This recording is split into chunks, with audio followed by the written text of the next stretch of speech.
Arratsaldeon, buenas tardes. Gaur, Ondare Orain programaren beste saio bat aurkeztuko dut.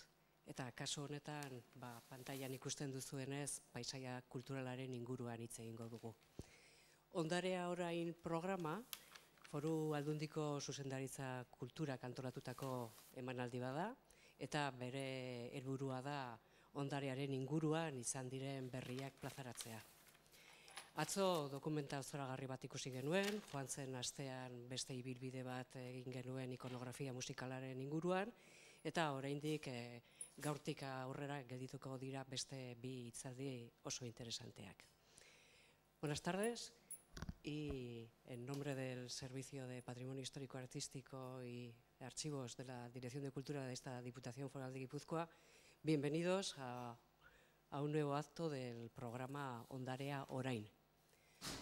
Ondarea Orain tiene como objetivo dar a conocer las novedades que se dan en torno al patrimonio, tanto en lo que es nuestro ámbito como en ámbitos más lejanos. Ayer tuvimos oportunidad de visionar un documental sobre la Edad del Bronce. La semana pasada hablamos de iconografía musical y todavía, contando con la de hoy, nos quedan otras dos conferencias más que tratarán sobre el caserío y sobre el retablo de la iglesia de San Bartolomé de Itxaso. Hoy el tema es un tema de actualidad, el paisaje cultural, y para hablar del paisaje cultural tenemos en la mesa a Carmen Caro. Carmen Caro aurkeztu behar denean, ezin da ukatu zein den bere abizena. Bera Madrilgo Unibertsitate Konplutensean egin zituen ikasketak, eta gero liburuzain eta arkeologoen teknikari taldeko kidea izan zen. Baita ere gero bibliotekaren inguruan lan desente egin zuen, eta abiadura hori hartuta, gero ondare kulturalaren inguruan lan desente egin du, eta azkeneko bolada honetan paisaiaren kulturalaren plangintza nazionalaren koordinatzailea da. Carmen Caro, que hizo sus estudios en la Universidad Complutense, después forma parte del cuerpo de archiveros, bibliotecarios y arqueólogos, y también ha sido la subdirectora general dentro del Ministerio de Cultura del programa de bibliotecas. Desde ese ámbito lleva trabajando en los planes nacionales de patrimonio y últimamente ya en el tema del paisaje cultural ella es la coordinadora del Plan Nacional, coordinadora general del Plan Nacional de Paisaje Cultural. Carmen Caro bere abizena horrekin beste arlo batzuk ere jorratu ditu, nola nahi bere osaba Julioren eskutitzak eta dena argitaratu ditu, eta baita ere bere amona Carmenen biografia landu du. Hortik aparte, aipatu behar dut ere, bera margolaria dela, nola ez, bere saga horretako partaidea izanez. Estoy comentando, Carmen, que además de tu actividad profesional, pues en la parte privada, pues has trabajado sobre todo la correspondencia de tu tío, don Julio Caro Baroja, la correspondencia con el hispanista Gerald Brennan o con Julián P. Rivers, y también la parte esa de trabajo acerca de tu abuela, como que reivindicas esa figura. Y he añadido también tu faceta de pintora. Bueno. Me lo he permitido. Muy bien. Así que, sin más, cuando quieras, me queda agradecerte que hayas venido, que hayas aceptado esta invitación y que quieras compartir con nosotros tus conocimientos sobre el paisaje cultural. Eskerrik asko. Buenas tardes, al revés, muchísimas gracias por invitarme.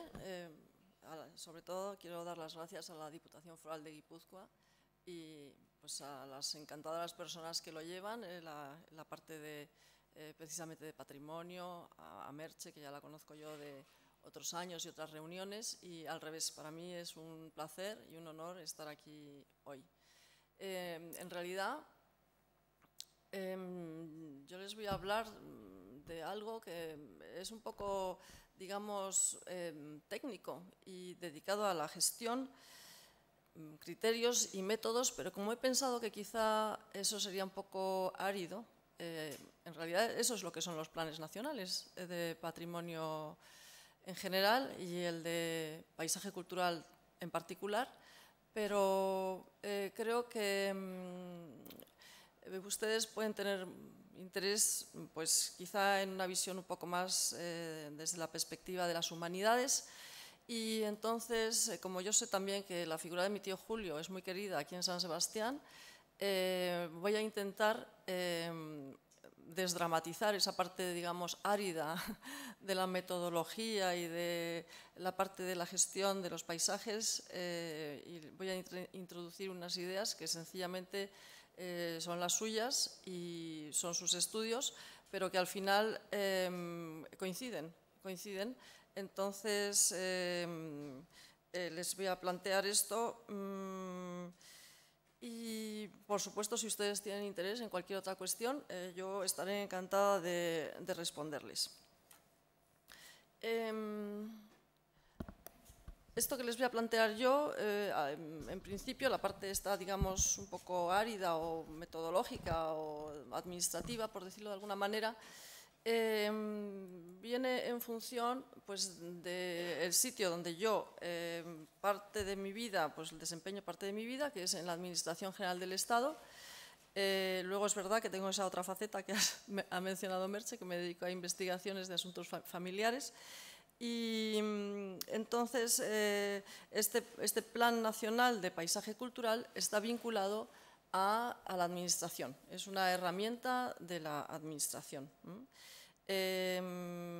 ¿Y a qué se debe este planteamiento de crear unos planes nacionales? Les voy a hablar primero en general de los planes nacionales para que entiendan un poco mejor la cabida del paisaje cultural en particular. Y nosotros, pues en el Ministerio, nos regimos por la Ley de Patrimonio Histórico, que coincide justo, pues, con la llegada de la democracia a España y el desarrollo de las comunidades autónomas. Entonces, al crearse las comunidades autónomas, cada una con sus estatutos y, bueno, las que tienen derecho foral, pues con sus derechos forales, se ve que es necesario crear una especie como de consejo u organismo para discutir los temas que son comunes. Y de ahí viene esta creación del Consejo de Patrimonio, en el que están presentes todas las comunidades autónomas. ¿Cuáles son las responsabilidades de ese Consejo de Patrimonio? Pues tiene que ocuparse un poco de coordinar los programas de intervención, velar por las cuestiones relacionadas con los grandes elementos o los grandes sitios del patrimonio cultural. También desarrolla y aprueba los planes nacionales, que es lo que ahora vamos a comentar. También, pues, reporta o informa a los organismos internacionales sobre las decisiones tomadas por las comunidades autónomas. El propio Estado es el mensajero o la conexión, por decirlo de alguna manera, con los organismos internacionales, y también tiene como responsabilidad pues, todas las cuestiones de compra, venta y exportación de bienes culturales al exterior. Entonces, de este Consejo de Patrimonio es de donde parte esa responsabilidad que tenemos encomendada en los planes nacionales. Pero aquí hay una cuestión que a mí me gusta mucho insistir y tiene que ver con la responsabilidad que tenemos todos en relación con el patrimonio. Cuando yo hablo de patrimonio no hablo hablo fundamentalmente del patrimonio desde la perspectiva cultural, perdónenme, no son patrimonios financieros ni patrimonios de otra naturaleza, fundamentalmente es el patrimonio cultural. Y aquí, ¿qué es lo que ocurre? Pues que al final todos tenemos responsabilidad pues en conservar el patrimonio y mantenerlo en buenas condiciones y, sobre todo, pues que otras personas puedan disfrutarlo igualmente si es posible, en mejores condiciones de lo que lo hemos recibido nosotros. Entonces, aquí en este complejísimo cuadro que tienen ustedes aquí, en la pantalla pueden comprobar que realmente competencias sobre la cuestión patrimonial de bienes culturales, pues tenemos todos realmente, ¿no? Ahí aparecen pues, el Estado, por supuesto, los ministerios. Ministerio de Defensa tiene, por ejemplo, fortificaciones, arquitectura defensiva por todas partes. Luego tenemos agricultura, alimentación, medio ambiente. Todos ellos realmente tienen una participación y una responsabilidad muy grande. Cuando hablamos de fomento, Ministerio de Fomento, ¿qué puede tener el Ministerio de Fomento que ver con el patrimonio? Pues mucho. Son los que hacen las autopistas, son los que hacen todas las infraestructuras energéticas, que al final, cuando hay una persona sensible detrás, pasan perfectamente desapercibidas o son verdaderamente admirables esas obras que han desarrollado, o todo lo contrario, destruyen un paisaje o un ámbito que nosotros podíamos sentir aprecio por él. Por supuesto, las 17 comunidades autónomas, las 2 ciudades autónomas de Ceuta y Melilla, las diputaciones, los consejos provinciales, los consejos insulares, los cabildos insulares, y luego, esto por decirlo de alguna manera sería la parte pública, pero luego está, por supuesto, la parte privada.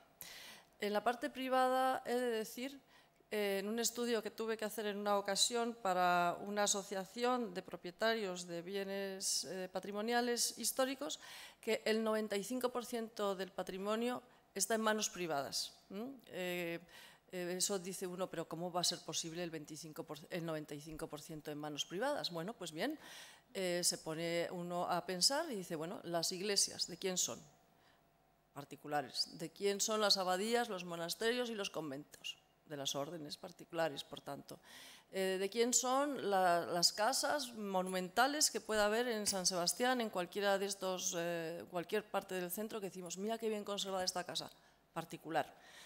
Y luego, evidentemente, hay muchísimas empresas y, bueno, empresas, bancos, que han considerado que era muy representativo tener su sede principal o de referencia en grandes edificios o en grandes áreas o en grandes fincas, y en total todos estos forman efectivamente el 95% de la propiedad del patrimonio, y por supuesto los propietarios y los individuos, con lo cual al final realmente la responsabilidad es de todos.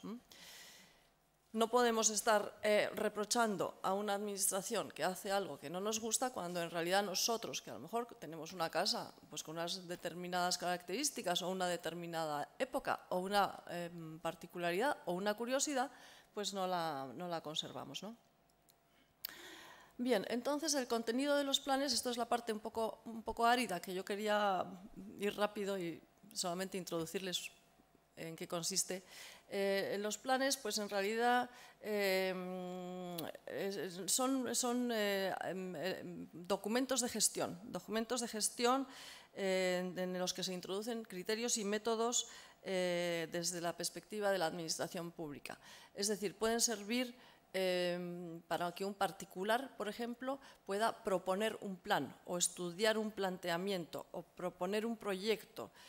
Por ejemplo, ahora que se están elaborando recientemente los informes para Patrimonio Mundial de UNESCO, evidentemente no se suelen desarrollar esas propuestas por la administración, las suelen desarrollar normalmente empresas especializadas o técnicos profesionales especializados en esos planteamientos, y ellos tienen que tener alguna pauta, tienen que tener algunos valores, algunos elementos a los que aferrarse, y entonces, como esos planes a su vez vienen reflejando los planteamientos de los organismos internacionales, si siguen de alguna manera las pautas de estos planes y sus planteamientos, es más fácil que esas propuestas que presenten pues lleguen a buen puerto. Por ejemplo, cuando se presenta, ahora se va a presentar en el caso de Madrid, el Salón del Prado y el Jardín del Buen Retiro a Patrimonio Mundial de UNESCO,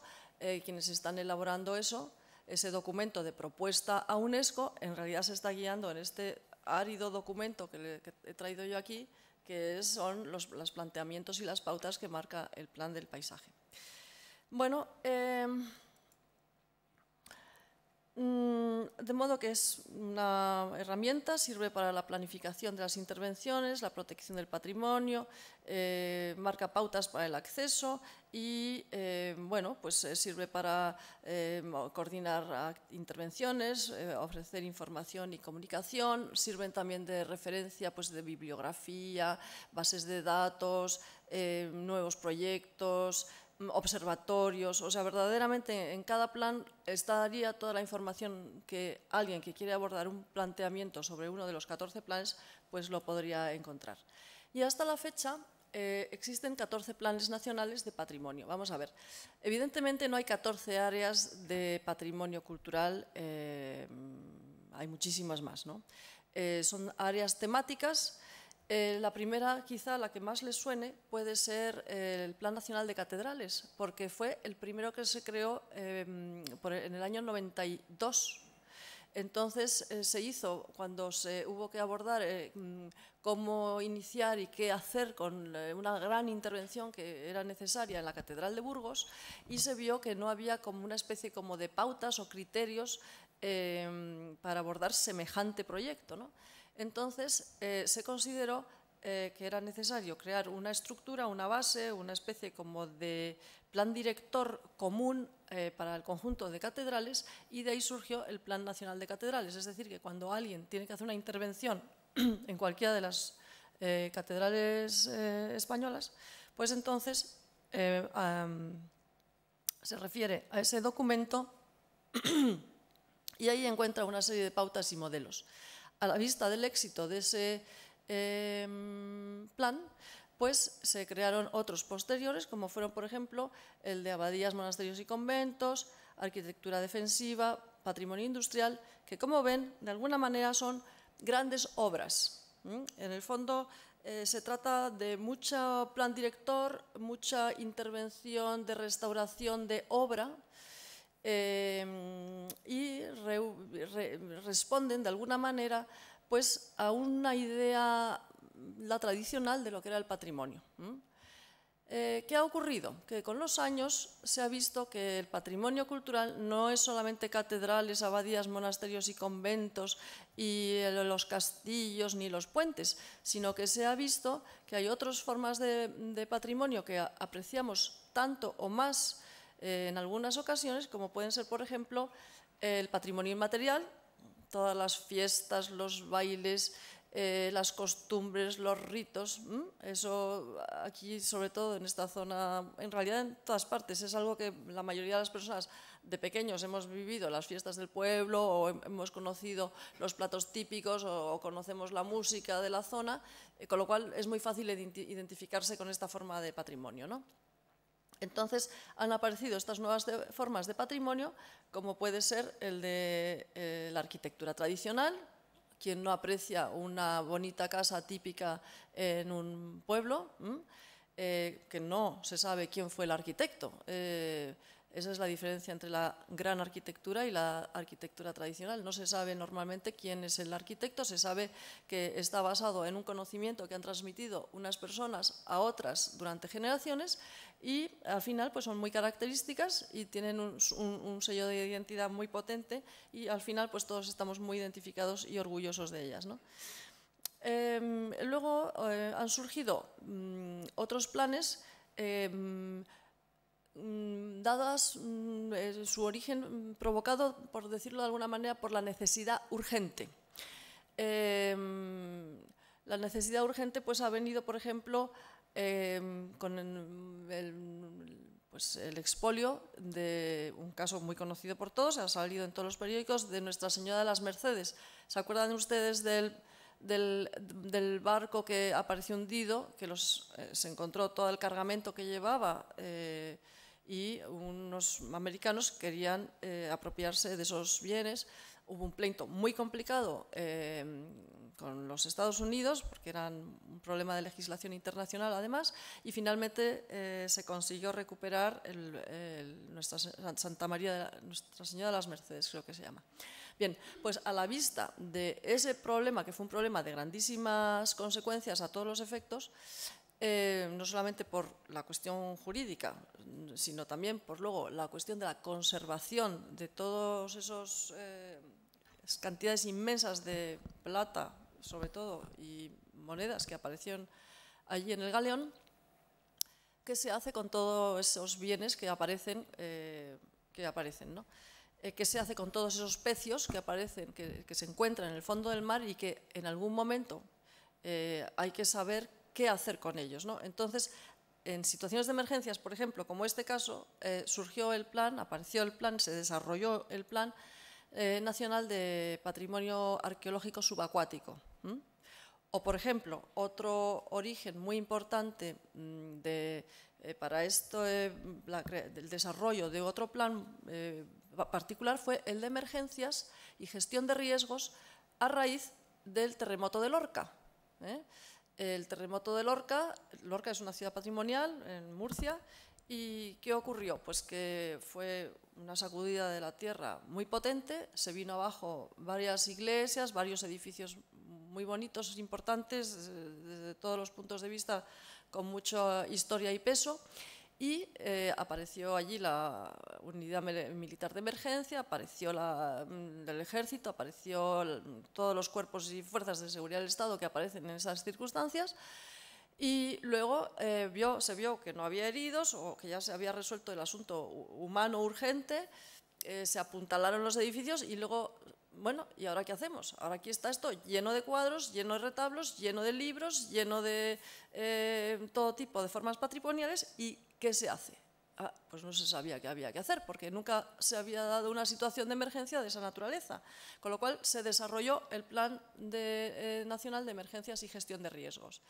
Y a raíz de eso también se desarrolló el escudo azul español, porque existe el escudo azul internacional, que yo no sé si ustedes más o menos están familiarizados con lo que es una, digamos, una asociación de voluntarios internacional, que en el momento que hay un fenómeno de destrucción durante una guerra, como consecuencias pues, de asuntos bélicos o de asuntos sencillamente de otra naturaleza, de la destrucción del hombre o de inundaciones también, pues son voluntarios que acuden al sitio que ha corrido pues, el riesgo o está siendo expoliado, e intervienen. Bueno, pues eso, España había algunos elementos aislados, algunos individuos aislados que voluntariamente formaban parte de escudos azules internacionales, pero como tal no estaba organizado. Entonces, a raíz del terremoto de Lorca se desarrolló este plan de emergencias y, por tanto, el escudo azul. Y luego, van a entenderme muy rápidamente, otro plan que, por ejemplo, ha nacido como consecuencia pues, de su presencia y de su propio peso, ha sido el Plan Nacional del siglo XX. ¿Qué aborda el Plan Nacional del siglo XX? Pues temas tres bloques fundamentales. En primero, la creación relacionada con las artes escénicas y con los medios audiovisuales.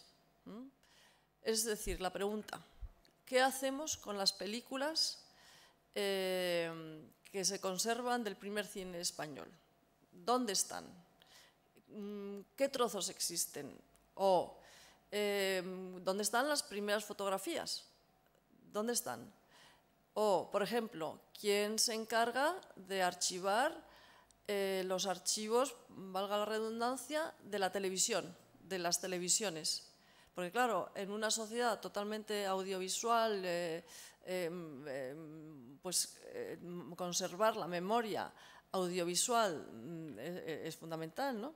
Y pues ha habido que abordar sistemas metodológicos de inventario. Primero hay que saber qué existe de cine español, qué existe de cine documental, qué existe de cine mudo, dónde se encuentra, en qué condiciones se puede visualizar, con qué procedimientos, con qué máquinas, tenemos esas máquinas, etcétera, etcétera, etcétera, ¿no? Lo mismo ha ocurrido con las artes audiovisuales y luego el tercer elemento que forma parte del Plan Nacional del siglo XX es la arquitectura del siglo XX. Es decir, hay edificios que se sabe desde el momento en que se construyen que van a formar parte de la historia de la arquitectura y del siglo XX. Se sabe que son referencias. Entonces, hay que saber qué se hace con ellos. Son materiales nuevos, son de otras dimensiones totalmente distintas a las habituales, a las que se habían, a lo que había existido pues hasta el siglo XIX, y hay que saber, sobre todo con sus nuevos materiales, qué hacer. Bueno, tampoco me quiero extender mucho con esto, porque ya ven ustedes que son 14. Luego hay unos planes que son horizontales, por decirlo de alguna manera, sirven de soporte al resto. Y son pues, los relacionados pues, con investigación en conservación, conservación preventiva, educación y patrimonio. Y bueno, estos son los que diríamos son horizontales. Bien, entonces aquí es donde quería yo ya entrar en materia más en relación con que he visto que lo que estaba realmente previsto, pero es que tampoco quería yo que no tuvieran el Plan Nacional de Paisaje Cultural en un contexto. Entonces, este Plan Nacional de Paisaje Cultural es uno más de esa estrategia general para abordar temas específicos y problemas específicos que hay en áreas determinadas del patrimonio. Me van a decir que si aquí están resueltos en los 14 planes todos los problemas que se pueden plantear. Pues no. Hay muchas peticiones pues, que surgen de grupos profesionales, de instituciones, de áreas de la investigación, que plantean la necesidad de algunos planes, como por ejemplo yacimientos. Yacimientos es un tema muy complicado, pero bueno, por el motivo que sea, quizá quizá un poco de demasiados temas abiertos, ¿no? Y pues quizá también presupuestarios. Se ha pensado que no era el momento de seguir creando nuevos planes y quizá consolidar algunos que no están tan bien encarrilados, otros sin embargo no, otros llevan verdaderamente una larga trayectoria, son herramientas muy potentes y muy consolidadas y muy utilizadas, y entonces pues tienen una vida más estable y más duradera. Bueno, vamos a ver. Ahora yo quería ya hablar de qué es el paisaje cultural y como lo había planteado, la realidad sea dicha, desde una perspectiva muy de los organismos internacionales. Quizá pueda ser para ustedes un poco árido ese tema, aunque lo hablaré, luego lo mencionaré, pero les quería hacer una especie como de introducción previa sobre el paisaje. Vamos a ver, el término lo vamos a ver durante un rato, con distintas perspectivas. Vamos a ver. Y primero les voy a contar un poco algunos antecedentes. Yo, bueno, ya lo ha comentado Merche, que en realidad provengo del mundo de las bibliotecas, pero bueno, por circunstancias de la vida y cuestiones administrativas incomprensibles, pero bueno, que existen, ahora me dedico a los planes nacionales y para mí verdaderamente es un honor y una satisfacción porque verdaderamente es un tema en el que vivo, no me es para nada ajena, forma parte de mi vida diaria de hecho y bueno, me parece, estoy muy contenta de encargarme de estos asuntos.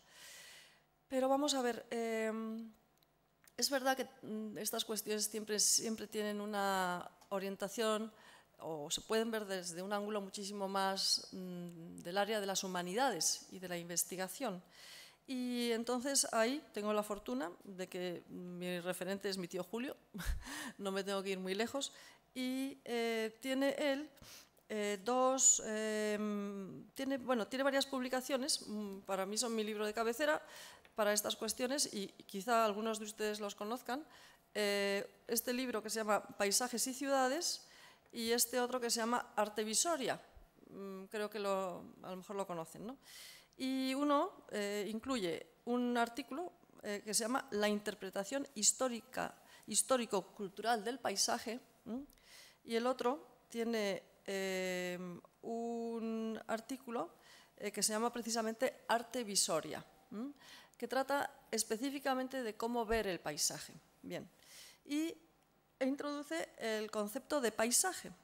Entonces, la primera vez que se menciona el término en nuestro país de paisaje, el concepto paisaje, es con Francisco de Holanda en los Diálogos de Roma, 1548. Y está en portugués y en él se recoge, dice Diálogos de Roma, se recoge la descripción que hace Miguel Ángel de lo que están pintando los pintores flamencos, que no pintan como él o no esculpen como él cuerpos y cuerpos y cuerpos, el hombre. No, describe qué pintan los flamencos y dice que pintan mucho árbol, mucho follaje, mucho ir y venir de aquí a allá y muchas gentes moviéndose y mucha arquitectura, pero lo dice en tono de protesta, dice, hay que ver esa gente de flamenca, que vaya arte que se trae, que en vez de pintar al hombre o a la figura humana, se dedica a pintar, además lo dice, es muy gracioso, dice armazones y follajes. Bueno, pues bien, y luego en el siglo de oro español se usa más el término país. Utilizan en vez del término paisaje, el término país. Bueno, y evidentemente estos son referencias siempre pues, a nuestro entorno cultural, porque evidentemente antes me estaban hablando de un grupo de chinos que vienen aquí a este centro pues, a discutir temas de cultura y demás, pues evidentemente paisaje se ha visto pues, viene en forma de pinturas o viene en forma de grabados en Egipto, esas escenas que todos recordamos del Nilo, ¿no? Barcos navegando por el Nilo en el que se describen, aparecen los nenúfares, aparece el desierto, aparecen las palmeras, aparecen los hipopótamos, los asirios y los chinos. Los chinos tienen un concepto distinto del paisaje. ¿Y qué diferencia el paisaje chino del que puede haber más en Europa? Pues introducen el movimiento de los elementos atmosféricos, es decir, es frecuente ver lluvia, tormentas de nieve, granizos, oleajes en sus escenas de los paisajes, aunque normalmente hay como unos elementos, como bien saben, que siempre se repiten: el puente, el pescador, la primavera, los árboles en flor. Bueno, pues en esos elementos que suelen ser siempre aparecen y muy típicos, sí introducen, y ahora enseguida cuando uno lo piensa, recordamos escenas de bambúes chinos o de muebles chinos en donde aparece ese pescador que lucha contra la tormenta en una barca y demás. Bueno, eso no es característico, desde luego, de la pintura europea tradicional, son unos conceptos que se han introducido muy posterior, ¿no?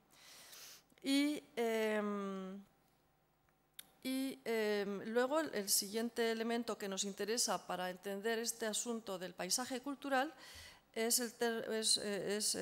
Francisco Pacheco, El arte de la pintura, que habla del ejercicio del pintor de países, habla del pintor de países por los flamencos. Y luego después viene Palomino, que en un libro clásico de estos de referencia, el Museo Pictórico y Escola Óptica, pues dice que el paisaje es parte o pedazo de la pintura del país. Es decir, que ya vamos introduciendo ahí unos elementos que van configurando y van definiendo bastante bien qué entendemos ya por paisaje y país. Y luego dice que los países, esto Palomino verdaderamente desarrolla las ideas que ahora estamos utilizando, como veremos.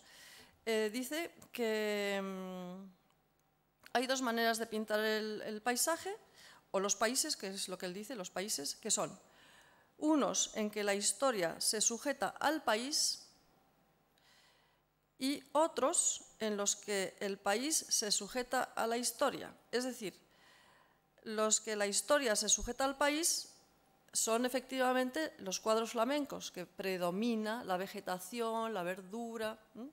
¿Y cuáles son los países en los que el país se sujeta a la historia? Pues los italianos. Las vistas de Venecia, las vistas de Siena, las vistas de Florencia.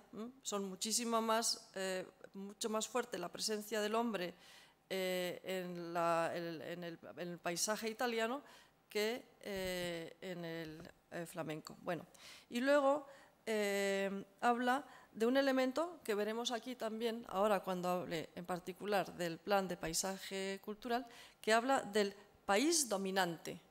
Habla del país dominante, es decir, del elemento que pesa más en esa vista.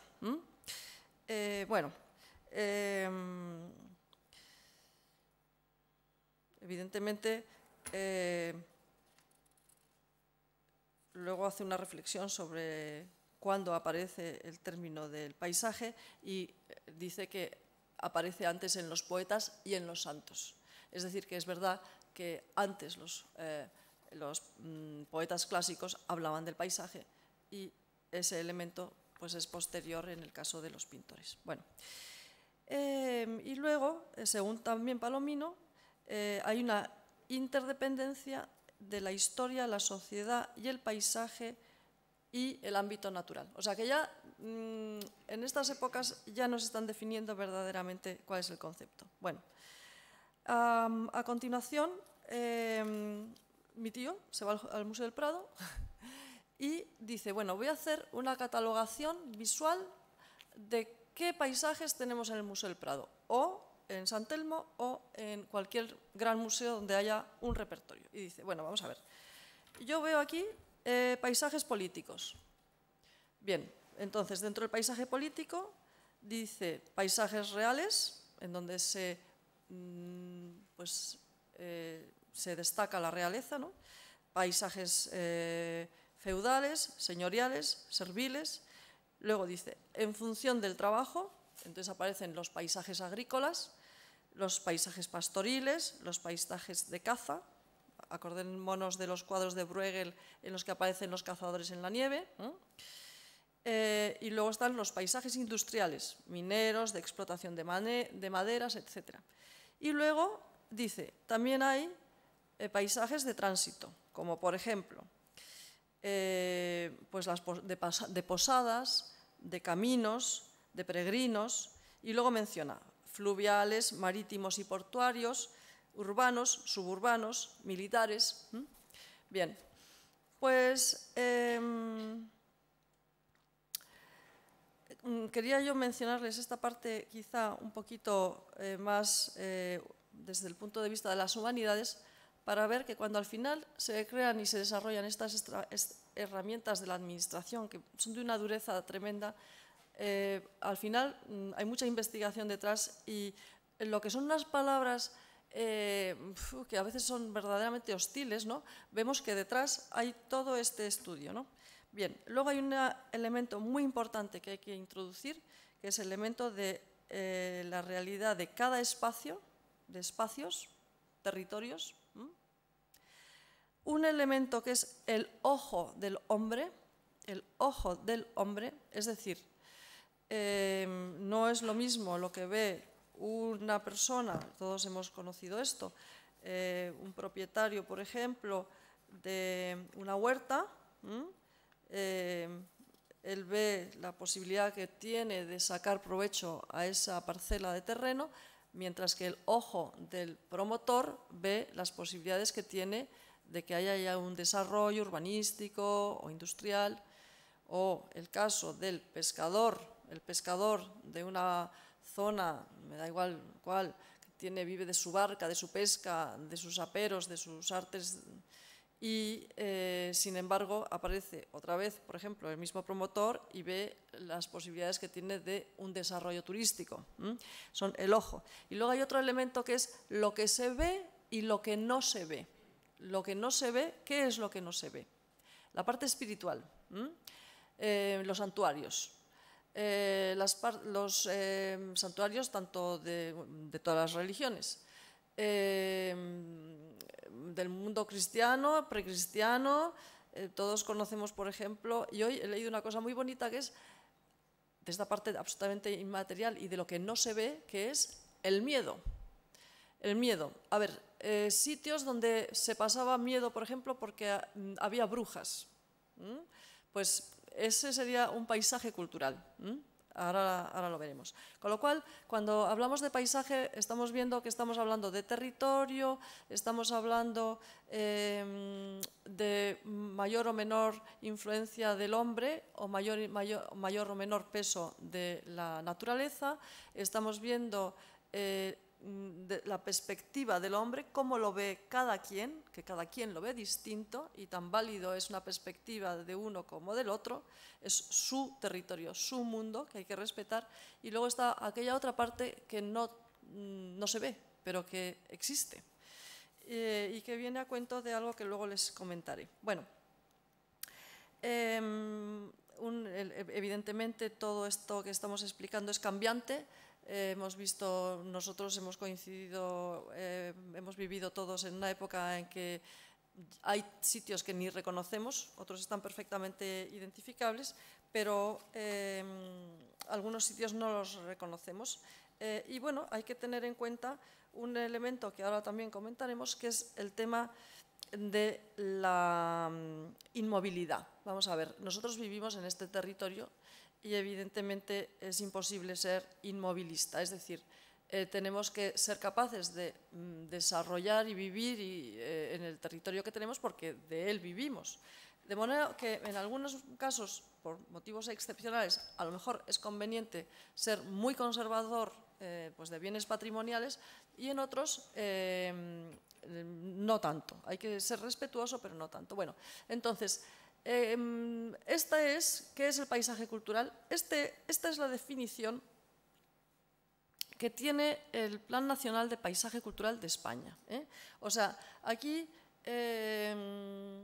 hay verdaderamente viene a resumir de una manera más sintética esto que hemos visto que aparece ya pues, muy pensado y muy elaborado por los teóricos del arte, por los antropólogos, los historiadores, y luego desde cada área han ido desarrollando pues, más sus, bajando más, digamos, al detalle, al terreno. El geógrafo evidentemente estudia unas áreas, el etnógrafo estudia otras, el urbanista estudia otras, el historiador otras. Bueno, entonces aquí tenemos la idea, por tanto, de que según en qué ámbito nos movamos, podemos tener una idea de lo que es el paisaje u otra. Entonces, cuando una administración tiene que relacionarse con determinadas formas de patrimonio y determinados organismos internacionales, en este caso en particular, tiene que saber cuáles son las definiciones que baraja. En función de eso, tendrán cabida nuestros proyectos o será más aconsejable presentarlos en otros ámbitos. Bien, como esto es bastante...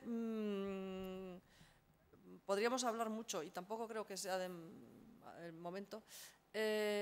Sencillamente les voy a comentar algunos elementos que sí que son muy conocidos, como por ejemplo UNESCO y su idea de lo que es el patrimonio mundial. Esta gran protección, por decirlo de alguna manera, de los bienes patrimoniales no es antigua, realmente es del año 92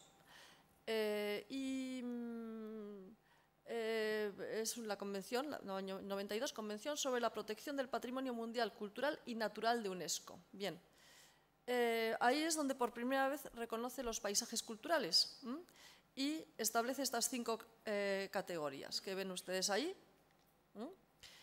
Bien, ¿qué características tiene esta definición de UNESCO y cuál es el planteamiento que hay detrás finalmente en UNESCO? UNESCO tiene una visión, si queremos plantearlo de esta manera, muy proteccionista, muy de conservación, muy de conservación. Es decir, se dirige a grandes bienes patrimonio mundial. No habla de patrimonio local o de patrimonio regional, habla como de, se dirige a los grandes elementos patrimoniales del mundo. Entonces son grandes referencias, cosas que sirven como referencia para el conjunto de la humanidad. Bien, entonces en ese sentido lo que se declara patrimonio mundial por UNESCO suelen ser elementos patrimoniales importantísimos que efectivamente son referencia mundial para todos nosotros y referencia a todos los efectos con consecuencias tremendas. Es decir, el reconocimiento de cualquier elemento patrimonial mundial se convierte en una atracción a la que van a ver millones de personas, pero con otras implicaciones, es decir, muy rígido y muy conservador. Ahí no se pueden introducir, en teoría, grandes cambios, ni novedades, ni reformas, ni cosas, porque existiría, en teoría, la posibilidad de que retirasen ese reconocimiento mundial. Con lo cual, al final, pues eso son muchas pérdidas de muchos puestos de trabajo, un desprestigio para el país, o sea, tiene sus consecuencias, de consecuencias mundiales además. Bien, en Europa el planteamiento del que voy a hablar ahora, que es el del Consejo de Europa, es distinto. El planteamiento del Consejo de Europa, voy a hacer una pequeña trayectoria porque aquí es donde se ven los distintos ángulos, con lo cual cuando hablábamos antes de que verdaderamente paisaje, decimos paisaje cultural, es necesario decir cultural. Bueno, el origen del movimiento, por decirlo de alguna manera, en términos institucionales, parte de 3 regiones de Europa. De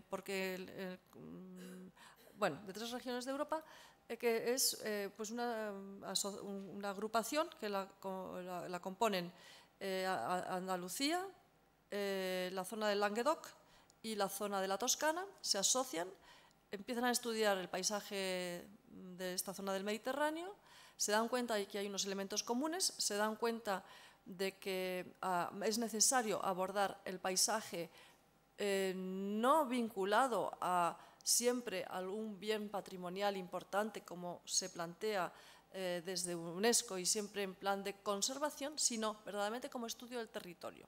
Y entonces redactan la Carta de Sevilla, que es una manifestación formal en relación con los individuos y las sociedades en el espacio en el que ocupan y a lo largo del tiempo. Entonces, introducen términos como proceso cultural y esta Carta del Paisaje Mediterráneo, que es conocido como la Carta de Sevilla, pues porque fue parte de una reunión que hubo en Sevilla en el año 92, se eleva de alguna manera al Consejo de Europa, que lo hace suyo. Lo hace suyo y se ponen a estudiar cómo se puede abordar desde el Consejo de Europa el asunto del paisaje y se crea un grupo de trabajo sobre el paisaje. Bien, entonces, ¿qué ocurre? ¿Qué diferencia hay en el Consejo de Europa en relación con el patrimonio mundial, que es muchísimo más abierto porque habla de los paisajes del día a día? Es decir, aquí se incluyen los bellísimos paisajes que todos hacemos largos recorridos para visitar, pero también habla del paisaje del día a día, es decir, del paisaje periurbano, del paisaje de las escombreras, del paisaje urbano, de la vista bonita de la ciudad, pero también de la trasera de la ciudad, del paisaje industrial, de todo tipo de paisajes. Y considera que es tan importante el uno como el otro. ¿Por qué? Porque es ahí donde vivimos.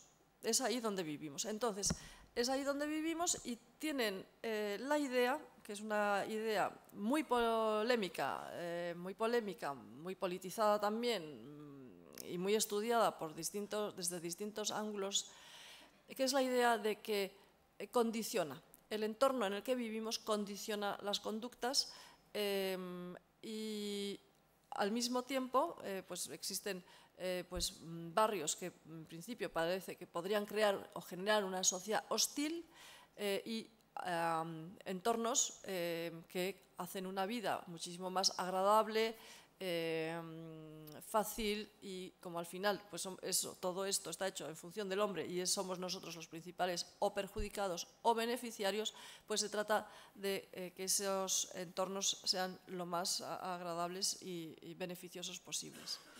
Bien, entonces aquí se vuelve a ver la relación y la interacción de factores naturales y humanos, pero sin ese inmovilismo que veníamos hablando. El Consejo de Europa introduce un elemento muy importante, que insiste mucho en él, que es la idea de paisaje y democracia. Es decir, cree que los países más desarrollados democráticamente son aquellos que son más conscientes de lo que es el entorno en el que viven y su cuidado. Entonces, al principio podemos pensar, bueno, vamos a ver, esto cómo es, vamos a ponernos a pensar, a ver si esto realmente es así o esto ya es una especie de como de triple salto mortal de una sociedad hiperdesarrollada. Pero bueno, cuando se hace análisis verdaderamente de zonas depauperadas, de zonas, pues vamos a hablar de zonas pues conflictivas, con gente con poca educación y demás, es verdad que esos entornos al final se ve que están peor cuidados y que cuanto más sensibles y más educadas son las personas en relación con el lugar donde viven, más lo cuidan. Con lo cual es cierto que al final democracia y paisaje, y cuando decimos paisaje ya es nuestro territorio, pues va totalmente asociado.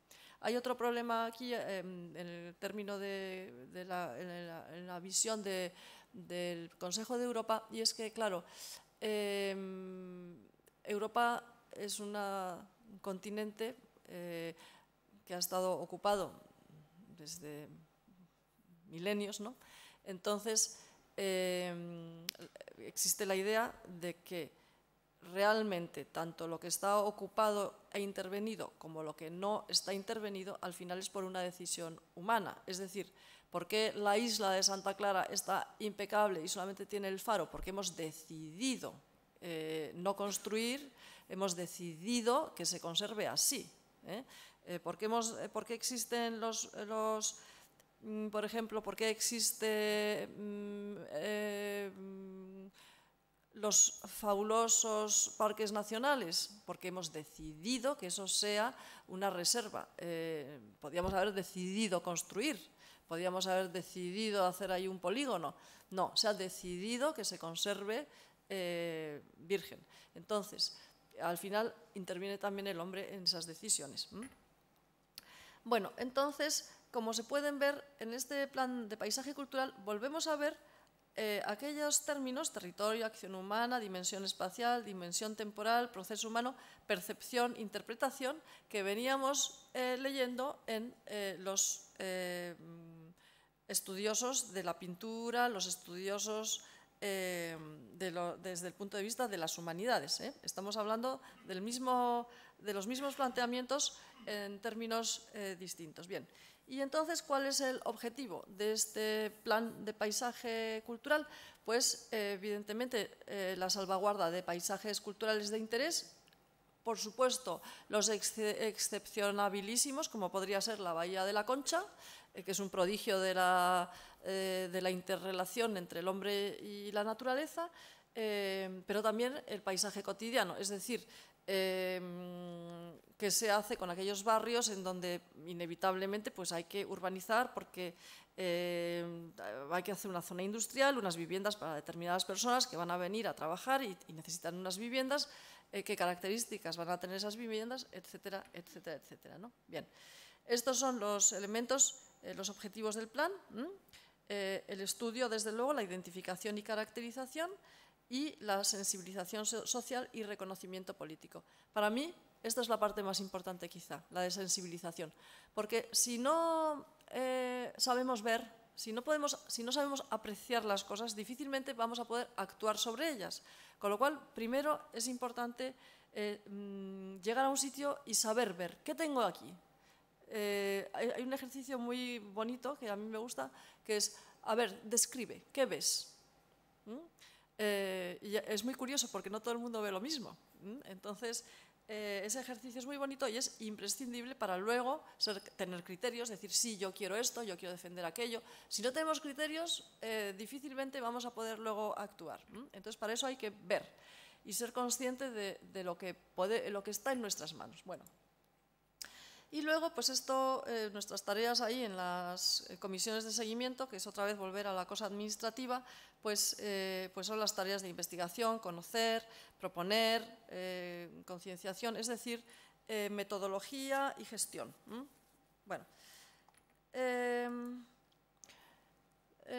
aquí volvemos a hilar con esta visita que hacía mi tío Julio al Museo del Prado, que hacía una tipología de tipos de paisajes en los cuadros. Decía, vamos a ver, paisajes políticos, y empezaba la realeza, los medievales, los señoriales, luego estaban los de las tareas de los hombres, estaba la agricultura, la ganadería. Bueno, bien, pues esta tipología es la que tiene el Plan Nacional desarrollado estos últimos años y se ha agrupado por otro tema, otro elemento que hemos hablado ya cuando hemos estado hablando de Palomino, que era el término predominante. Bueno, pues vamos a ver, ¿qué ocurre en este caso de los paisajes? Evidentemente es muy raro que haya un paisaje que solamente tenga un elemento. Cuando pensamos, por ejemplo, bueno, una zona de por aquí, vamos a pensar por ejemplo en Ibardín, ¿no? Ibardín, que es la frontera entre Navarra y Francia, o sea, la frontera entre, en particular entre Vera y Urruña. Bueno, pues ahí tenemos unos cromlechs, tenemos unos unos restos prehistóricos que tienen que ver con la ganadería, el pastoreo, también tiene que ver con elementos inmateriales, como hemos venido diciendo, pues enterramientos,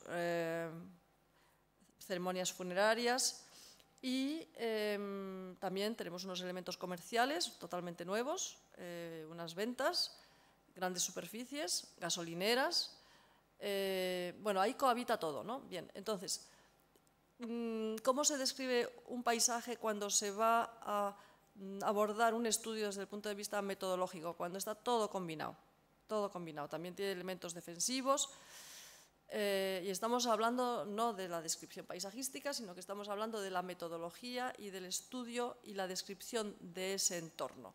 Pues entonces lo que se ha hecho es solo a efectos metodológicos, solo es pensar en el elemento predominante, el que más peso tiene, el que ya nos mencionaba Palomino en sus tratados de pintura. Bien, entonces hay unos paisajes que son los agrícolas, ganaderos y forestales, incluidas también las marinas fluviales, las cinegéticas, en el sentido más amplio. Evidentemente ya hemos visto que esto a su vez se podría subdividir muchas veces, pero bueno, vamos a dejarlo así. Luego están los paisajes industriales, infraestructuras y actividades comerciales, en donde está pues algunos de los algunos ejemplos muy importantes justamente en el País Vasco, quizás sea uno de los sitios de referencia donde más actividad industrial ha habido y mejor representada. De hecho, por ejemplo, Altos Hornos, hay un alto horno que está considerado patrimonio industrial, por ejemplo. En realidad no se utiliza, en realidad no está en funcionamiento, que sería lo ideal, poner en marcha tener la posibilidad de poner ese alto horno en marcha. Pero bueno, existe. Y aquí hay varios elementos más, la ría de Bilbao, bueno, en fin. Luego están los paisajes urbanos, históricos y defensivos, evidentemente de todos los tiempos, y no hace falta, creo que es muy obvio esto. Y luego están los paisajes simbólicos, que tienen que ver con lo artístico, lo religioso, que aquí vendrían a ser, pues, por ejemplo, el Camino de Santiago, pues la cueva de Zugarramurdi, por ejemplo, sería un paisaje simbólico, San Juan de la Peña, cualquier ermita donde haya romerías, esos serían paisajes simbólicos. Bueno, y para que entiendan un poco todo esto, o para concretar de alguna manera todo esto, ¿qué tipo de proyectos se desarrollan al amparo de estos planes? O sea, toda esa teoría, esa metodología, todo ese estudio, ¿para qué? Bueno, pues algunos estudios están relacionados, pues, con los grandes paisajes, digamos, característicos de la península ibérica, como puede ser, por ejemplo, el del olivo. Se ha realizado otro muy importante también sobre el viñedo. Y alguno, pues, por ejemplo, interesante sobre la arquitectura tradicional de Formentera. A veces son estudios que sirven de referencia para cuando se abordan otros trabajos tener una pauta, sirven de referencia. Un ejemplo útil para este asunto del impacto del turismo es el de Formentera, porque tiene una arquitectura tradicional muy importante, muy característica, muy identificativa y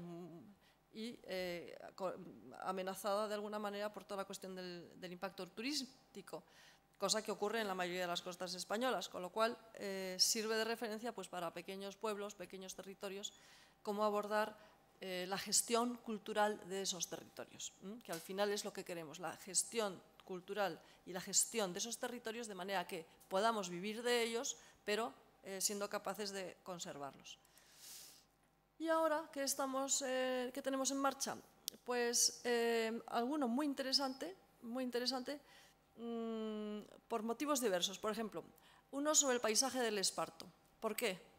Porque se está terminando el Esparto, nadie compra bienes de Esparto, todos preferimos, hablamos de los artesanos, hablamos de sus habilidades, pero la realidad es que al final todos compramos en Ikea y en Zara Home, y los artesanos no venden nada de sus cestas, alfombras y otras artes decorativas que conocen, ¿no? Entonces, ¿qué ocurre? Que si nosotros no consumimos, ellos no pueden vivir. Entonces, ese paisaje del Esparto está muriendo, está desapareciendo. Entonces, ha habido que hacer un estudio sobre el Esparto, pero también sobre los paisajes, dónde se cría, cómo se cría, qué necesita para su mantenimiento, etc. Y se ha identificado, porque probablemente dentro de unos años, si todo evoluciona como parece ser que va a evolucionar, probablemente mueran esos paisajes del Esparto. Entonces, lo mismo que en España ha desaparecido, por ejemplo, el paisaje de la caña de azúcar. Allá no, desde que nos incorporamos a la Unión Europea y por la política agraria común, pues ya no hay cultivo del azúcar de caña en Europa, y por tanto desapareció las azucareras y por tanto la caña de azúcar. Pues ese paisaje ya desapareció. Entonces, esos paisajes que han desaparecido pero hay que documentar para saber en qué consistían, qué había, qué no había, cómo eran, qué industrias había relacionadas con ellas, qué profesiones, qué canciones, qué trabajos. Y ahora nos traemos entre manos un proyecto muy interesante que es el del paisaje de los hayedos primigenios. Bien, ¿este proyecto en qué consiste? Pues UNESCO ha declarado los hayedos primigenios del Cárpato y otras regiones de Europa patrimonio de la humanidad, desde la perspectiva de paisaje. Bien, entonces España ha participado con 3 núcleos de hayedos que en teoría son vírgenes, primigenios. En teoría no están tocados por el hombre en ese proyecto internacional, que están en la zona de Picos de Europa, por la parte de León, Navarra y Madrid y Segovia. Me parece que es Madrid lindando con Guadalajara. Me parece que es, no sé si es Segovia o Hayedo de Montejo. Bien, entonces, que tiene la característica de ser estos 3 los hayedos más meridionales de Europa. Bueno, entonces hemos pensado, bien, ¿y realmente son primigenios o no?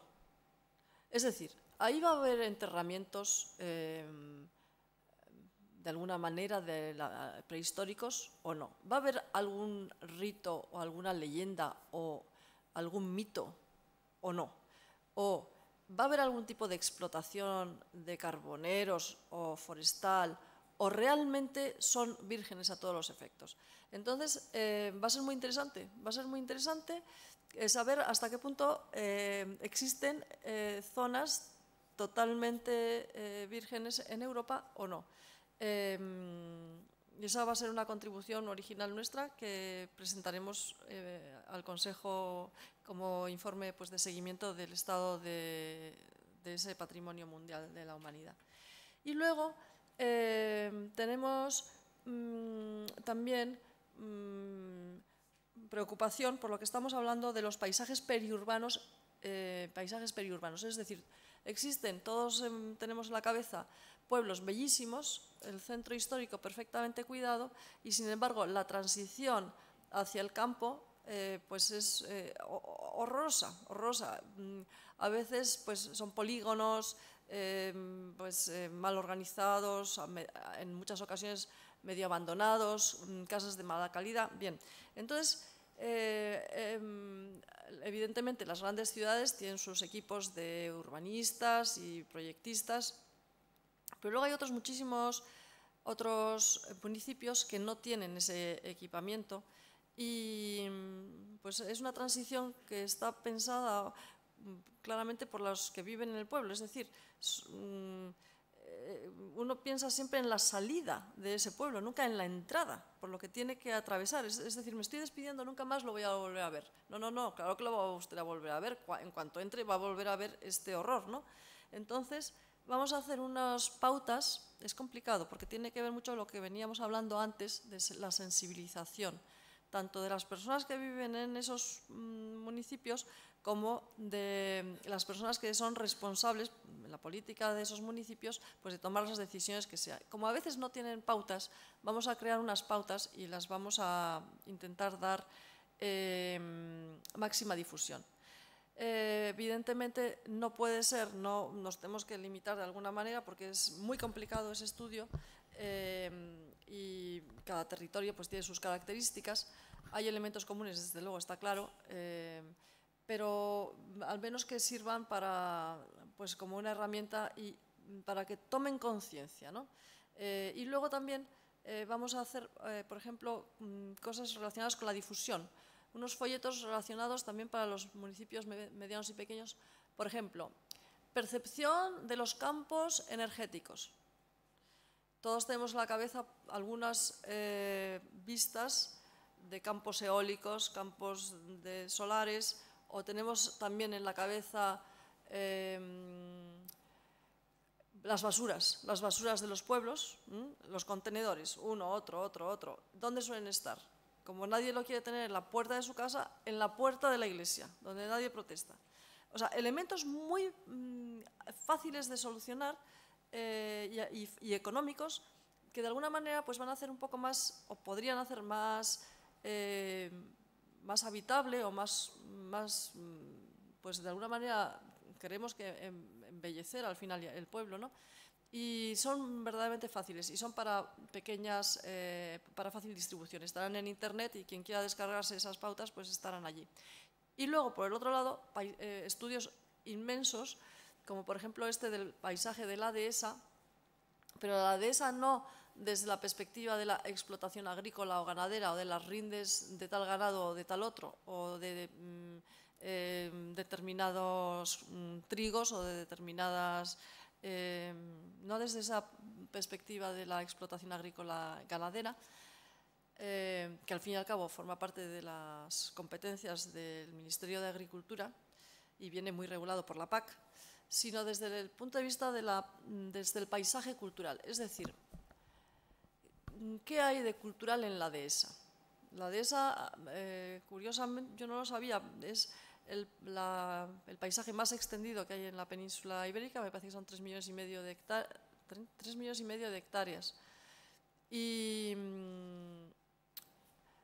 es la extensión del mundo más grande de dehesa, está en la península ibérica, es una especie de triángulo que va desde Zamora, por decirlo de alguna manera, hasta va Cuenca, Almería, por ahí, un triángulo, y luego Portugal. Es un triángulo, es la zona más extensa de dehesa del mundo y es uno de los paisajes característicos. Bien, entonces, ¿cómo es la dehesa? ¿Cómo se origina? Pues la dehesa está vinculada a toda la cuestión de la reconquista, la ocupación por grandes señores, la ocupación por monasterios, abadías y conventos. Son grandísimas extensiones vinculadas a una reocupación del territorio y avance del territorio, entonces van normalmente muy vinculadas a un castillo, una gran ciudad, un gran monasterio y con todo lo que eso conlleva, ¿no? Luego, por supuesto, estudiaremos las cuestiones de etnografía, pues las grandes arquitecturas y las arquitecturas menores relacionadas con precisamente esas ganaderías. Y luego la parte también cultural, estrictamente cultural, es decir, cuáles son los pintores que han pintado la dehesa, qué películas hay relacionadas con la dehesa, qué músicas hay relacionadas con la dehesa, qué jotas se bailaban allí. O sea, este es un estudio muy ambicioso, que en realidad, para que se hagan una idea, dehesa hay en el Moncayo, en la ladera norte y en la ladera sur hay 2 dehesas. Esas son las que yo tengo más identificadas más al norte por este lado y luego llegan al Atlántico en la parte de Huelva. O sea que, entonces vamos a intentar ver qué elementos comunes puede haber, porque luego hay muchos estudios parciales, afortunadamente, con lo cual se trata más bien de sacar conclusiones generales.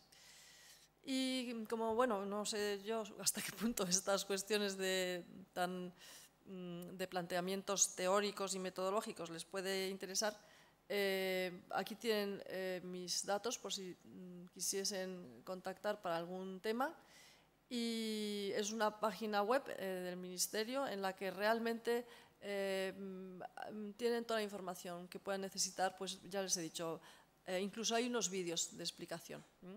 Si quieren consultar, es muy cómodo, viene muy bien explicado. Unas personas hablando sobre, bueno, qué es cada plan y los problemas, los retos, y bibliografía, vínculos con redes, con observatorios. Por supuesto, los textos los tienen en español, en inglés, muchas fotos y el desarrollo de los proyectos que están descargables, por lo que estábamos mencionando, de que sirvan de referencia para pues, proyectos que haya que desarrollar pues, por la institución o el investigador que lo desee. Y bueno, pues nada, eso es todo lo que yo les puedo contar así de estas cuestiones en este tiempo, que no sé si es mucho o poco, y estoy a su disposición para lo que puedan querer.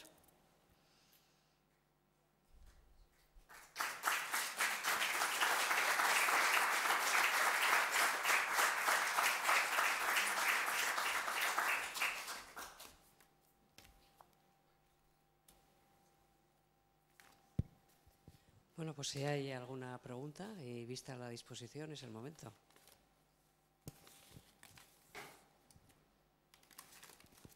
Yo quisiera preguntar, todos estos planes, si están a merced de los avatares políticos o son planes ya consolidados.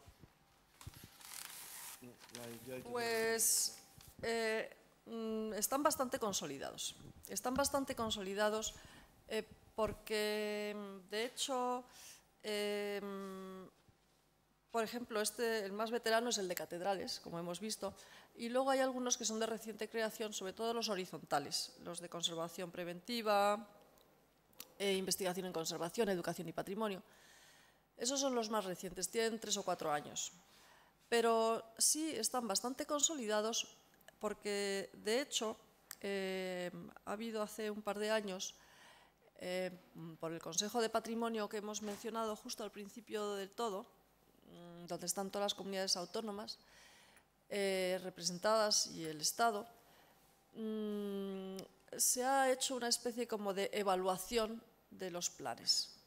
Se ha mandado un cuestionario a las comunidades autónomas y han tenido que pues, analizar el propio texto del plan y elementos pues, todos iguales, como por ejemplo difusión, si son prácticos o no, su metodología, bueno, una serie de preguntas y la evaluación ha sido variable, desde luego, no todas han sido igual de exitosas, algunos bueno, pues tienen que corregir algunas cuestiones, pero el conjunto de las comunidades autónomas han dicho que sí, que son necesarios y son importantes. Luego hay que corregir algunas cuestiones, por ejemplo, difusión. Difusión claramente se echa de menos. Luego hay otros pues, que flaquean por un punto, flaquean por otro, otros tienen unos puntos muy, muy potentes y muy fuertes, pero sí, está consolidado, está consolidado. Hay un problema y es que algunas comunidades autónomas, por ejemplo, no tienen desarrolladas, o porque a lo mejor son pequeñas o tienen mucho patrimonio de un tipo y menos de otro, entonces no tienen técnicos en todas las comunidades autónomas de todos los planes. Entonces, claro, ahí sí que hay a veces un pequeño desequilibrio de representación y de peso, ¿no? Pero la idea es que aquellas comunidades autónomas en las que no existen técnicos trabajando en ese área tengan al menos esta base para sí saber desarrollarlo y ver por dónde siguen. ¿Y no es un conflicto, por ejemplo, el asunto del AVE, el asunto de los aeropuertos que hay instalados en cada comunidad autónoma? Sí. Y otro tipo de elementos, la costa, cómo se está Sí. superpoblando, se está quedando el centro de Salvo Madrid, el centro de la península se está quedando vacío. Sí. Y todo ese tipo de cosas, esto no se llevará, todo esto no desaparecerá. Vamos a ver, nosotros llegamos hasta donde podemos llegar. Es decir, hay un elemento que tiene que ver con esta pregunta y es fundamental. Nosotros no tomamos decisiones vinculantes. Es decir, damos pautas, orientamos, creamos las bases formales, por decirlo de alguna manera, pero no somos vinculantes. Es decir, que podemos informar sobre una cuestión patrimonial relacionada con la construcción de un aeropuerto, pero nosotros no vamos a poder frenar un aeropuerto, salvo que entonces intervengamos con la norma, diciendo, pues aquí hay un bien de interés cultural de tal importancia que verdaderamente no se puede tocar o no se puede intervenir. Pero en principio estos planes, sobre todo, están orientados pues al estudio metodológico y al planteamiento metodológico. El otro día estábamos hablando precisamente con un representante de La Rioja y lo comentaba que no existe en La Rioja, curiosamente, un equipo que se dedique al paisaje cultural, propiamente dicho. Ahí tienen unas disputas muy grandes, porque siempre hay disputas, evidentemente, de tipo económico, tal.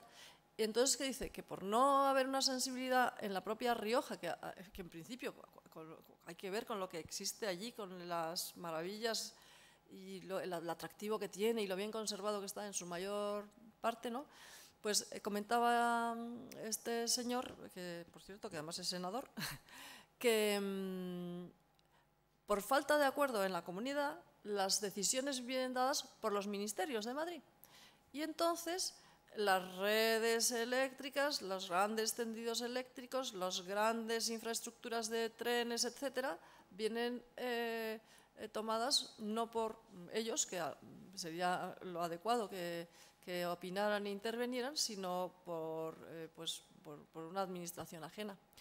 O sea que sí, estos planteamientos se dan. Sí, se dan, sí. Es que somos muchos opinando, eso está muy bien, eso forma parte de las ventajas de tener una sociedad muchísimo más desarrollada y más culta y más sensible, pero luego también es verdad que a veces opina gente se opina sin saber, ¿no? Entonces, cuando en estos grandes proyectos es verdad que es necesario que los técnicos opinen. Bueno, pues a veces por cuestiones de otra naturaleza, pues no opinan. Políticamente, digamos, también influye en este tipo de cosas. Ya lo creo, aquí hay un caso muy famoso, por ejemplo, sí, claro que influye, sí, ya lo creo.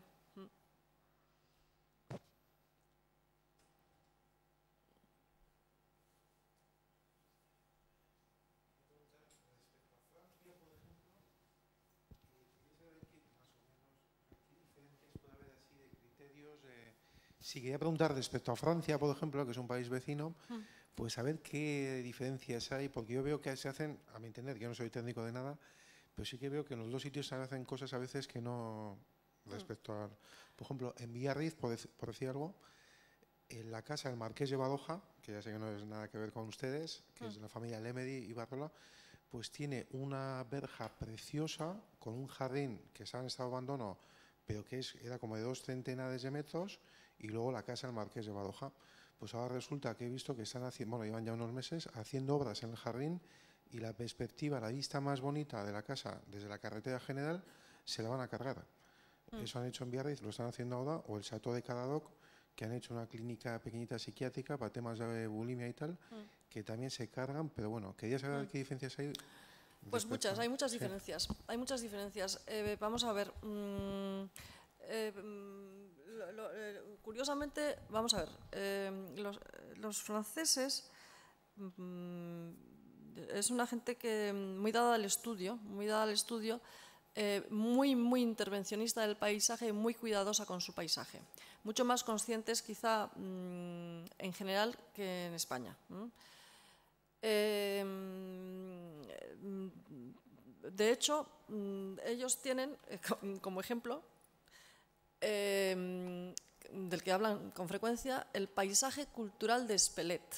Para ellos Espelette es una referencia. ¿Por qué?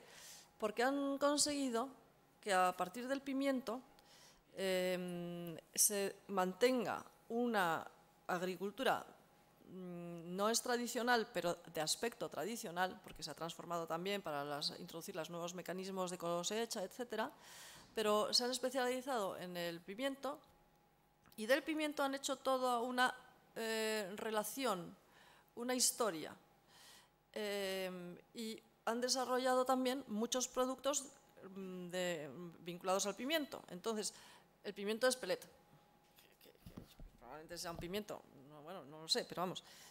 Pero han conseguido hacer una marca del pimiento de Espelette. Entonces, han conseguido que haya un turismo vinculado con esa explotación y ese cultivo. Las casas las mantienen con los famosos pimientos colgados, y luego son muchísimo más intervencionistas y tienen muchas más normas que nosotros. Por ejemplo, nosotros no tenemos indicaciones ni pautas, como tienen, por ejemplo, en San Juan de Luz, sobre colores de contraventanas ni puertas. En España, si a alguien se nos ocurre decir que usted no puede pintar su casa de azul o rojo, a ver qué íbamos a decir aquí. Mientras que ellos tienen muy marcado por los arquitectos municipales qué se puede hacer y qué no se puede hacer. O sea que son muy intervencionistas, mucho. Y luego han cometido tantos horrores como nosotros. Quizá nosotros más en la costa, que en eso no hay quien nos gane, de destrucción del paisaje de costa, quizá el paisaje más destruido, no sé si del planeta, pero desde luego del Mediterráneo y del Atlántico, sea la costa española. Y sobre todo la Mediterránea, claro, o sea, y ellos son, en ese sentido, son más, muchísimo más de supervisar. También han cometido esperpentos antes que nosotros. Nosotros vamos retrasados. Es decir, que cuando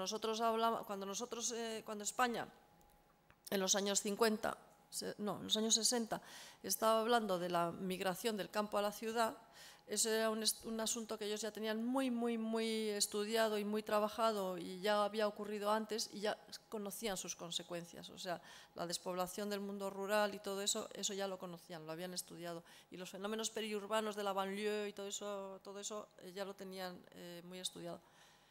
O sea que sí, hay grandes diferencias.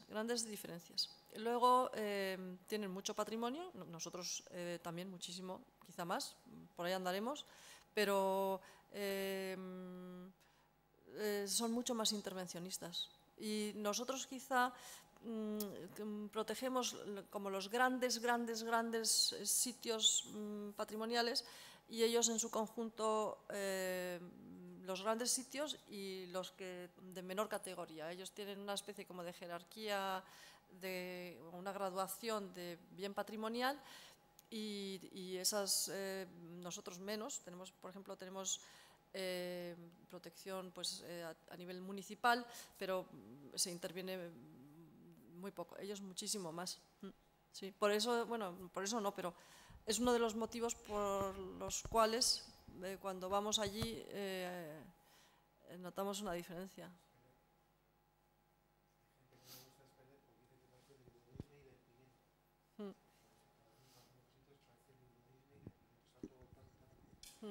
Sí, que ha comentado el tema de Spelett, por ejemplo, a mí me encanta, ahí al lado de Cambó, que está actualizada, y hay gente, por ejemplo, yo fui el año pasado con unos amigos de Madrid y tal, y dice, joder, esto parece el Euro Disney del pimiento, está todo tan bien puesto, y entras a cualquier tienda y te hacen hasta un coche de lata con forma de pimiento, o sea, es todo...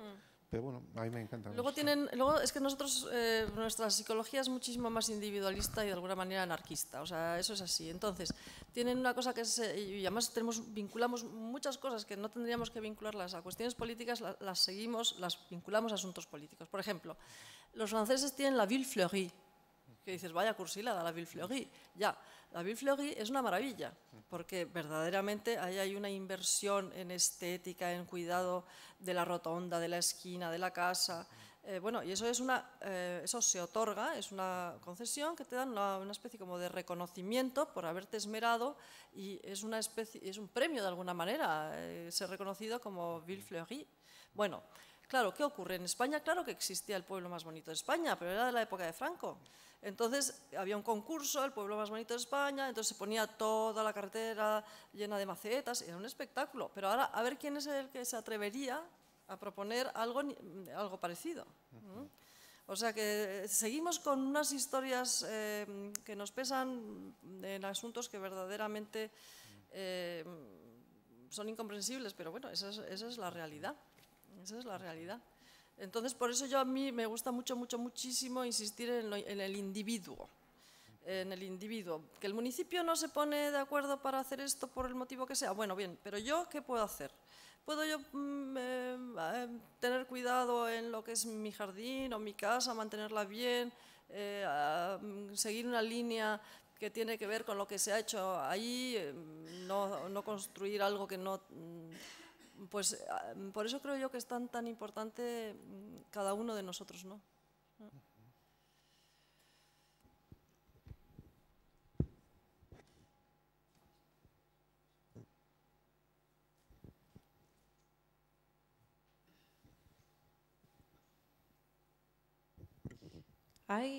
Me gustaría saber si hay algún plan relacionado con turismo para la protección de ese turismo de masas que cada vez está más presente en muchas ciudades, no solo en Europa, sino aquí también. Pues ese es un problema nuevo, sí, es un problema nuevo, efectivamente. No hay un plan. no hay un plan. Probablemente, como siempre, llegaremos tarde, encontraremos una mala solución o a destiempo o algo así. Esta es una opinión mía personal, no. Pero sí, es un problema. El otro día que tuvimos una reunión de paisaje cultural, estaban los representantes de Andalucía, que venían, los dos vienen de Sevilla. Los dos vienen de Sevilla, uno está en la parte de planificación y urbanismo de la Junta de Andalucía y el otro está en la parte en el Instituto Andaluz de Paisaje, Instituto Andaluz de Paisaje, bueno, tiene otra letra más, pero bueno, el Instituto Andaluz de Patrimonio Cultural, no sé si es de Paisaje, bueno, de Patrimonio Cultural y llevan, creo que el paisaje ellos, bueno. Y entonces comentaban que forma parte ya de la vida cotidiana de Sevilla, hablaban en particular de Sevilla, del ruido de la maleta, de las ruedecitas, sobre el empedrado. Decía, es que ya es constante. Forma parte también esas hordas paseando que al final al que vive, al que es de esa ciudad o vive en esa zona, pues ya se aburre de responder por dónde se va a un sitio y dónde está lo otro. Y luego también mencionaban que al final todo se ha convertido en una especie como de inmenso decorado, porque existen los bares de tapas donde todo el mundo que es de Sevilla va a tomarse su tapa, pero hay otro circuito paralelo que es muchísimo más estridente, por supuesto, que es un puro decorado de carteles de feria, carteles de esa, qué sé yo, pues toros, las cabezas de los toros que han sido perdonados, ¿no? Un decorado que, claro, a ellos mismos, sevillanos, les resulta absolutamente hostil y falso al final, es un puro decorado, efectivamente. Entonces, este tema se habla constantemente porque es cierto. Claro, por otra parte, nadie quiere dejar de ser capaz de ganar dinero con los apartamentos turísticos. Entonces, ¿quién es el primero que renuncia? Pues es muy difícil. Con lo cual, ¿qué se está haciendo? Pues mientras las personas queramos sacar un dinero por unas estancias más o menos cortas en unos pisos y haya billetes de avión, pues ese fenómeno existirá. Ahora es un asunto constante. Los italianos han puesto tasas de entrada en algunas ciudades, por ejemplo en Venecia. Me parece que también la van a poner en Florencia y no sé en qué otras ciudades van a... Pero bueno, se paga la tasa y la otra opción es poner un numerus clausus.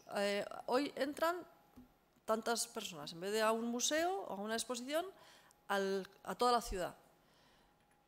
Ese sería el tipo de solución, pero no, es muy complicado. Es muy complicado y sobre todo, claro, que al final es una renuncia personal a decir, bueno, pues no gano yo dinero porque me gusta más mi ciudad vacía, pero yo, en vez de irme a vivir a otro lado, dejo de ganar dinero por mi ciudad. A ver quién es el guapo, que yo no conozco a nadie que haya dicho eso hasta la fecha. Pero quizás no sea también matar a la gallina de los huevos de oro, porque se quiere hacer dinero rápido y fácil, y quizás esta coyuntura va a durar poco tiempo también, porque el turista puede también que se agobie, o las ciudades turísticas van siendo muy caras. Al final, sí, también en el turismo se busca un poco...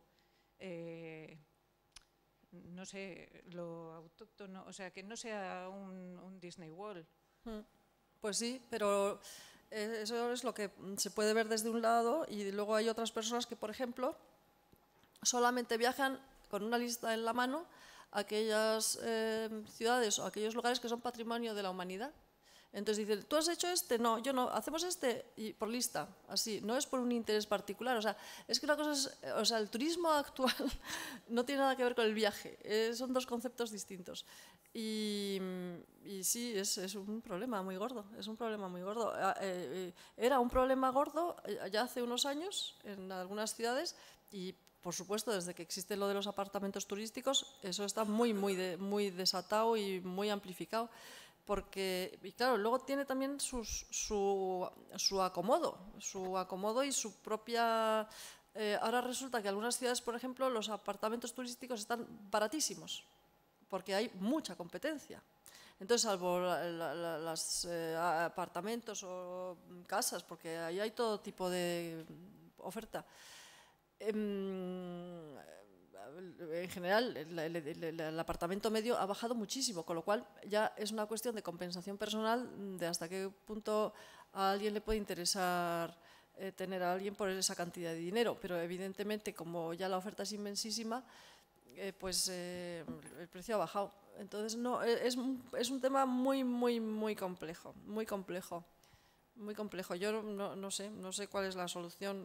Me parece que este fin de semana venía una foto de Tailandia, de una playa, creo que es de Tailandia, que sale en una película, no sé si de James Bond o así. Sí, ¿no? Y entonces la foto que siempre se ve no hay nadie, es una playa desierta y sin embargo sale la foto en la que hay en ese momento en la playa miles de personas, con lo cual te has recorrido el mundo entero para llegar a ese sitio idílico y en realidad hay muchísima más gente que en cualquier calle de San Sebastián un día de labor. Es un tema complicadísimo, la verdad es que sí. Yo creo de todas maneras que hay un momento en que nos cansaremos de ser turistas. O sea, que viajaremos menos porque yo ya me he aburrido ya. Para tener que ir a un sitio, tener que ir primero por Frankfurt, no sé qué, luego te vas a ver la Capilla Sixtina y te dicen que no hagas fotos y no puedes hacer fotos porque no puedes levantar los brazos porque estamos 50.000 personas ahí metidas. O sea, que ir haciendo colas y todos vamos a los mismos sitios y bueno, o sea, al final dices, bueno, yo que supongo que la gente que tiene mucho dinero y tienen su propio avión particular y todo ese tipo de gente se moverán por el mundo, pero conmigo que no cuenten, por lo menos, y yo me imagino que a todos nos va a pasar. Porque cada vez es que es más cansino, como se suele decir, el moverse. O sea, con la gusto que se va uno al Valle de Lizarán o se puede ir uno a... Que bueno, que a fin de cuentas haremos lo mismo, solo que los autóctonos. O sea, pero que bueno, que tiene otro sentido. Pero eso de irte a ver, es que como salga... Hoy también había en internet, no sé qué periódico, las 13 mejores playas de Europa. Digo, 13 sitios a los que no pienso ir. Salvo que sea San Sebastián, una de ellas que ni he mirado. Pero es que pasa eso, que en cuanto hay un reclamo, aquello se peta, ¿no? Entonces todo el mundo está deseando salir en las portadas con cualquier chorrada. O sea, yo que sé, vamos a ver que los cementerios más bonitos o que haya las cruces más bonitas de España. Y tienes todo un circuito, ¿no?, de gente que va viendo cementerios y otros pues verán alcantarillas y otros verán pues lo que se les ocurra y etcétera, etcétera. Así es, sí. Y nos podemos poner mucho más siniestros, sitios donde han muerto tal, o han matado a tal, o han hecho no sé qué, y bueno, y hacemos todo. Y cada vez más pasa que vas por la calle y ves grupos de personas, todos con sus auriculares, y alguien va adelante con una banderita, y aquí en Donosti se ve mucho en la zona de está haciendo autobuses y todo eso, y supongo que eso, comparado con París, o con Londres, o con Roma, y efectivamente yo creo que eso no sé, tiene que ver con el paisaje, porque a fin de cuentas interviene, o sea, eso provoca, claro, que tiene que haber alojamientos, tiene que haber hostelería, tiene que haber accesos, en fin, de todo, y eso, en fin, habrá que ser menos turista y quizá sea una solución, digo yo. No, solamente es un comentario, gracias.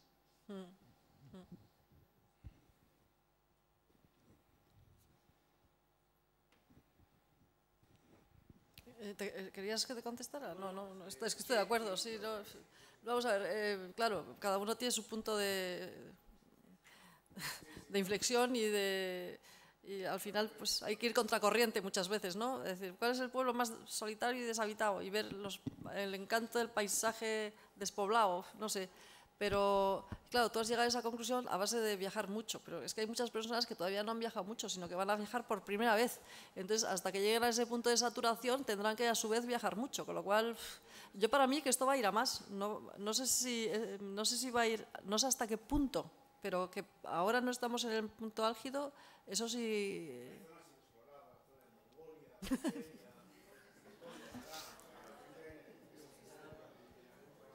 Sí, luego hay otra cosa muy absurda y es personas muy viajeras, efectivamente, que no conocen nada de lo que tienen a su alrededor. Eso es curiosísimo. Entonces dices, pero tú conoces, no, porque he estado en este restaurante y no sé, en Nueva York y luego de ahí fuimos a... Y dices, bueno, pero tú conoces, por ejemplo, Soria, por poner un ejemplo, qué sé yo, tú conoces... me da igual, cualquier pueblo, el Hórrio, ¿conoces el Hórrio? Sí, sí, sí. Sí, sí, sí, sí, así es, sí.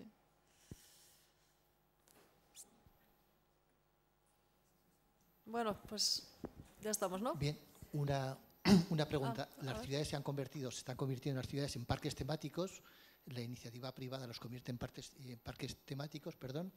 Por ejemplo, este va a ser el parque temático del Pincho, esta ciudad. Pero lo que me parece más irresponsable, porque eso, a fin de cuentas, las ciudades, parques temáticos, es la iniciativa privada, el negocio, la economía. Pero ¿por qué los poderes públicos toleran, admiten, incluso parece que están propugnando que el paisaje se convierta también en un parque temático? El paisaje y el territorio, que era lo único que nos quedaba casi, se convierta en un parque temático. El día que descubramos que la dehesa es el sitio magnífico para pasar un fin de semana, se convertirá en un parque temático, se destruirá automáticamente. ¿Por qué los poderes públicos toleran, incluso impulsan, que es lo peor, convertir el paisaje y el territorio en un mero parque temático? Bueno, pues porque es... Bueno, eso aparte, pero eso se llamaría caciquismo.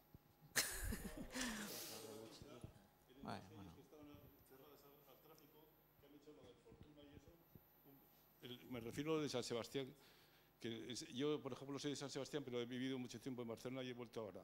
Y me he dado cuenta que una calle que estaba adoquinada, ahora está en un edificio, que han hecho como un cajón, que ahora es de un club que se llama, un club privado.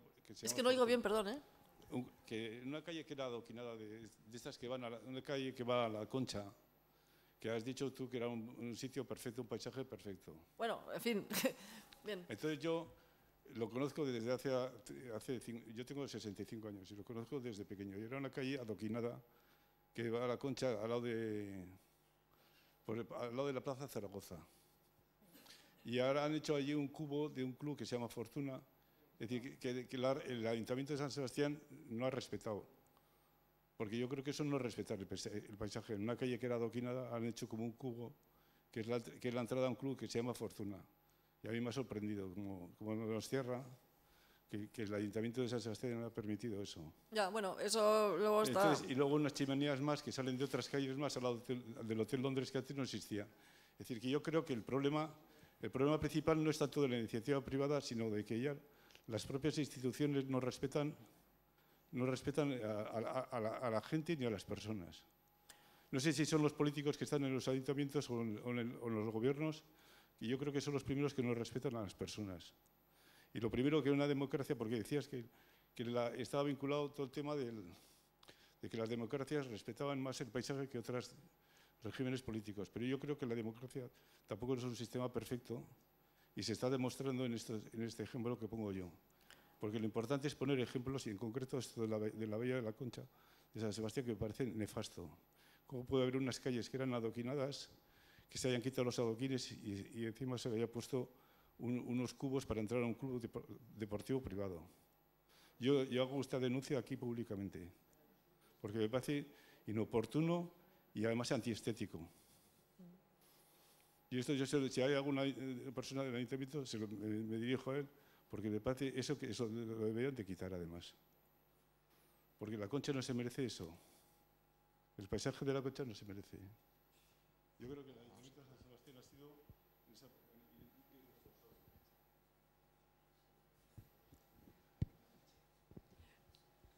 Bueno, bai, badakizue Koldo Mitxelena 9:00 ixten dela, eta orduan dena Ja, ustu arte, demora hori joango zaigu sentitzen dut, baina ja galderen txanda bukatu behar dugu. Este centro cultural cierra a las 9 de la noche, nos queda ya poco tiempo y sintiéndolo mucho, pues tenemos ya que cortar el debate tan interesante que se ha hecho.